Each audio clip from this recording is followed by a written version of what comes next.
వైసీపీలో యాక్టివ్గా ఉన్న నాయకులపై కూటమి ప్రభుత్వం కుట్రలు పన్ని జైలుకు పంపుతోందన్నారు జవిరెడ్డి భాస్కర్ రెడ్డి. ప్రభుత్వ బెదిరింపులకు వైసీపీ నాయకులు భయపడరని, ప్రభుత్వ రెడ్ బుక్ రాజ్యాంగాన్ని అమలు చేస్తూ డైవర్షన్ పాలిటిక్స్ చేస్తుందన్నారు. ప్రభుత్వంపై ప్రజల్లో తిరుగుబాటు మొదలైందన్నారు. జరగబోయే స్థానిక సంస్థల ఎన్నికల్లో కూటమి ప్రభుత్వానికి బుద్ధి చెప్పేందుకు సిద్ధంగా ఉన్నారని తెలిపారు.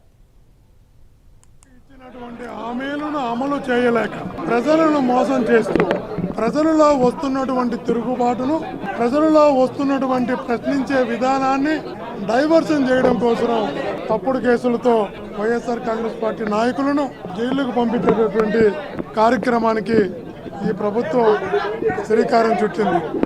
వైఎస్ఆర్ కాంగ్రెస్ పార్టీ వెన్నుపోటుతో పుట్టిన పార్టీ కాదు, ఇంకొకరి పదవిని లాక్కుంటే వచ్చిన పార్టీ కాదు, నమ్ముకున్న వ్యక్తికి ద్రోహం చేసి తీసుకున్న పార్టీ అంతకన్నా కాదు.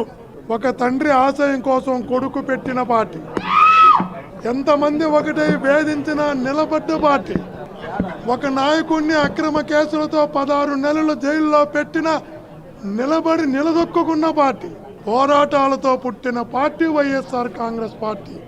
పోరాటాలతో పుట్టిన మా పార్టీలో కేసులకు బెదిరింపులకు భయపడతారనుకుంటే సాధ్యమా అని అడుగుతున్నాం.